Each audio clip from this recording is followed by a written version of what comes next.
emotional for me because this is the last film on the last night of my fest. Yeah. I've had such a wonderful time. Some of you have been here every night, which I appreciate so much. And this has just been magical and wonderful. I would like to thank Phil Blankenship for the use of the trailer.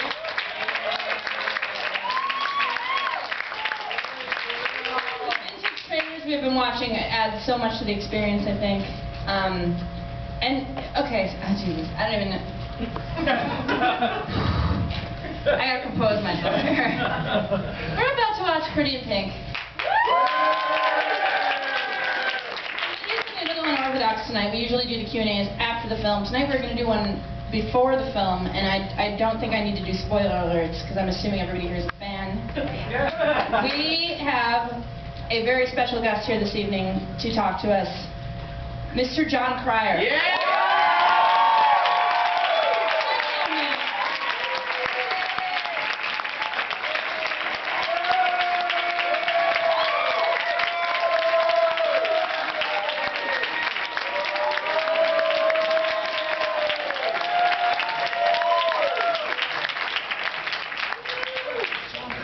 Yeah, just do you want? If you want to, I will build you a couch right now. I will carry you in on my shoulders if you prefer. You're sitting on the mic? Oh, man. Nice. Good. It's wonderful. Donkey! Hi. Name in the movie. I bet no one has ever screamed ducky at you before. No, it's shocking. Wonderful. Finally, my life is worth something. I'm seriously vibing right now because I actually just met you for the first time like 15 minutes ago, and I'm still like in a state of complete shock. And you. Oh, whatever. He had to say it. But thank you so much for coming down. Oh, my pleasure. My pleasure. I guess, oh man, I have so many questions. I feel like the question that is paramount in people's minds pertains to the ending of Pretty in Pink. But I'll start out by easing into it. Okay, thank you. I'll just say, how did you become involved in this movie? Tell us a story. Okay, thank you for being gentle. The way I got involved in this movie was I was a huge John Hughes fan already. Woo! John, who is John? We were just Julie and I were talking about. Just so you know, he lives on a farm outside of Chicago. Now he has a pile of scripts that he guards zealously, but he just doesn't seem to want to do anything with them. He drives on a tractor on the back 40, and so we don't exactly, I don't know what it'll take to get him to make movies. Every now and then a studio will pull an old one out and he'll sell it for money and won't pay any attention to it. And did he ever Drill Bit Taylor, or am I imagining? Yeah, he did. He did. So that's how he gets a little money to buy new tractors. But no, the way I got involved was I was a fan of his from National Lampoon. He was a writer for National Lampoon before he started doing movies, and I just loved 16 Candles.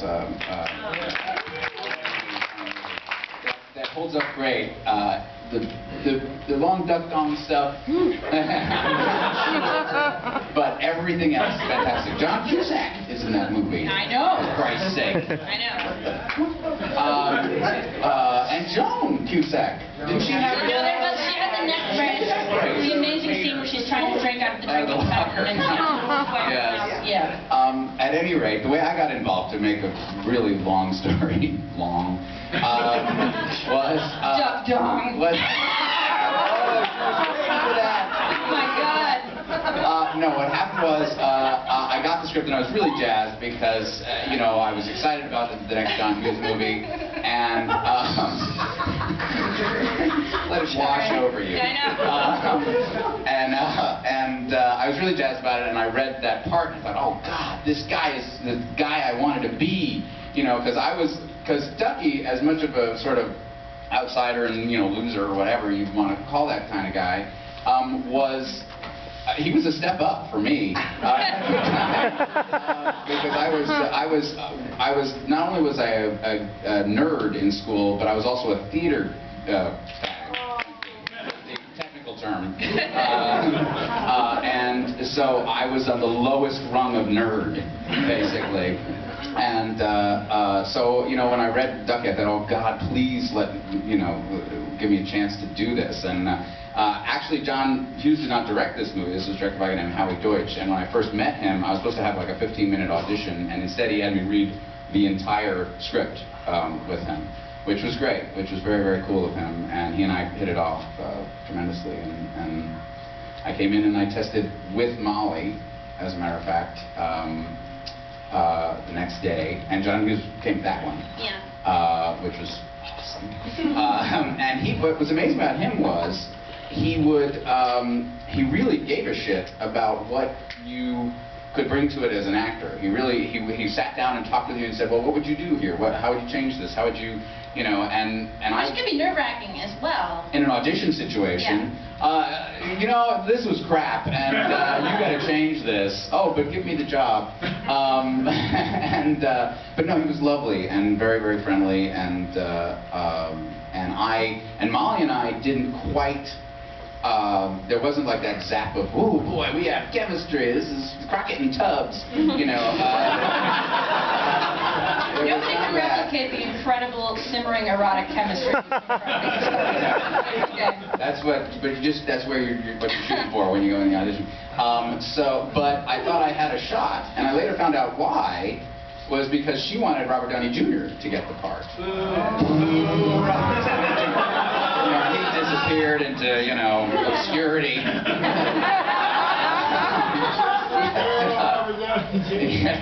But at any rate, he actually went to my summer camp. Little factoid for you. At what age did my summer camp? What age were you at summer camp with Robert Downey Jr.? 14. Oh my God. Yes. Hot. It's like, I know.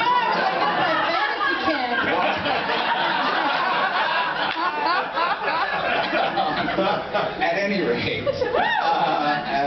rate, so you know, I didn't find out for weeks that I had gotten the part, and partially because my agent was fairly new to the whole agenting thing and didn't call me.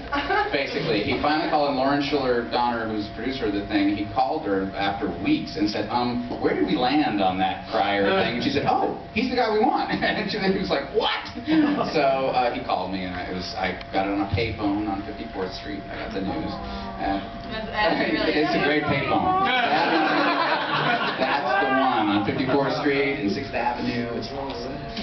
At any rate. Any reference to New York and Los Angeles, I was like these sort of like envious moans. Oh, 54th Street. Yeah, it's a good street. So that's how I got it.